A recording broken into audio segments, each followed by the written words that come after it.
हम में से बहुत लोग कहते हैं कि मेरा टाइम सही नहीं चल रहा, और अगर ऊपर वाला सच में है तो मेरा टाइम खराब क्यों चल रहा है। जो लोग ऐसा सोचते हैं उन्हें द्रौपदी मुर्मू की कहानी ज़रूर सुननी चाहिए, जो 2022 के राष्ट्रपति उम्मीदवार हैं, और आप कह सकते हैं कि हमारे भारत के 16वें राष्ट्रपति हैं। इनकी कहानी सुन के देश की हर महिला भावुक और गर्व से भरी होगी। इनकी कहानी आम आदमी को शक्ति देगी, जो किसी बड़े खानदान या बड़े घराने से ताल्लुक नहीं रखती। द्रौपदी मुर्मू का जन्म 20 जून 1998 में ओडिशा के छोटे से गांव मयूरभंज में हुआ था। वो एक आदिवासी गरीब फैमिली में जन्मे।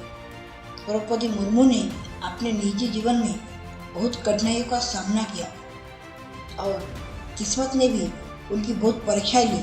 और एक वक्त ऐसा आया कि द्रौपदी मुर्मू जी डिप्रेशन में चली गई थी। ये बात 2009 की है, जब सिर्फ 25 साल के उम्र में ही उनकी एक बेटे की असमय मौत हो गई थी। अपने बेटे की मृत्यु से द्रौपदी मुर्मू को इतना सदमा लगा कि वो उस समय डिप्रेशन में चली गई थी, और अंतवश अपने आप को टूटने नहीं दिया और हौसला रखा और अध्यात्म का रास्ता चुना और ब्रह्मा कुमारी संस्था के साथ जुड़ गई, और धीरे धीरे डिप्रेशन से अपने बेटे के गम से बाहर आ ही रही थी कि 4 साल बाद 2013 में एक सड़क दुर्घटना में उनकी दूसरी बेटी की मौत हो गई। सिर्फ 4 साल में उन्होंने एक के बाद एक दोनों बेटों को खो दिया। उनके जीवन में आई ये तूफान यही नहीं रुकी। 2013 में दूसरे बेटे की मृत्यु के कुछ दिन बाद ही उनकी माता का मृत्यु हुई, और उसके बाद उनके भाई का भी देहांत हो गया। और सिर्फ 1 महीने में ही द्रौपदी मुर्मू ने अपने बेटे को खोया, फिर अपने माँ को खोया, और फिर उनके भाई भी चले गए 1 महीने के अंदर।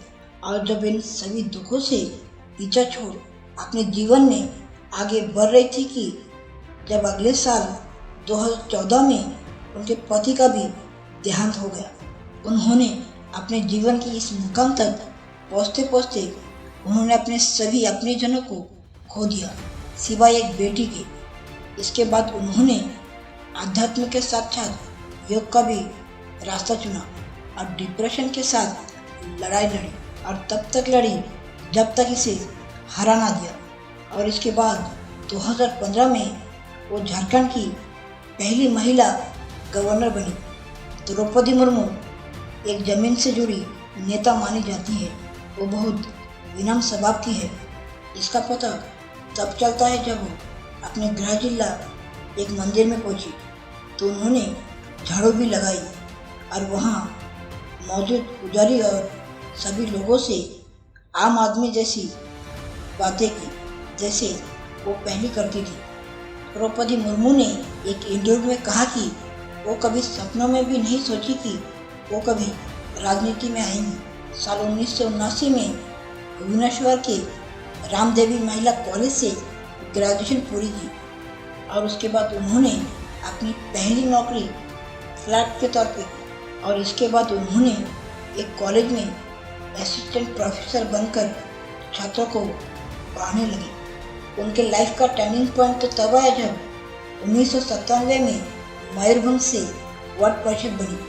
इसके बाद उन्होंने अपने राजनीतिक जीवन में कभी पीछे मुड़ के नहीं देखा, और वो 2 बार ओडिशा से विधायक बनी, और 2000 से 2004 तक राज्य मंत्री रही, और 2015 में वो झारखंड के राज्यपाल बनी। द्रौपदी मुर्मू ने कभी सपने में भी नहीं सोचा था कि जिस राष्ट्रपति भवन में राष्ट्रपति से मिलने जाती थी, कभी वही राष्ट्रपति बनेंगी। बहुत लोग ये कह रहे कि वो कठपुतली बनकर रह जाएंगी, तो उन लोग ये जान लीजिए कि द्रौपदी मुर्मू एक विनम्र स्वभाव के साथ साथ एक कड़क नेता भी जानी जाती हैं, और जब उन्हें लगता है कि ये गलत है तो अपने विरोध करने से वो कतराती नहीं और अपने विचारों को लेके अड़ी रहती है। 2017 में जब रघुवर दास की सरकार थी, तो उन्होंने CNT एक्ट, SPT एक्ट में बदलाव किए थे। ये कानून आदिवासी के जमीन कानून से जुड़ी हुई थी और ये कानून विधानसभा में पास होके उनके पास आई। जब वो राज्यपाल थी तो इसके विरोध करते हुए सिग्नेचर करने से मना कर दिया और इन सभी कानूनों को वापस कर दिया।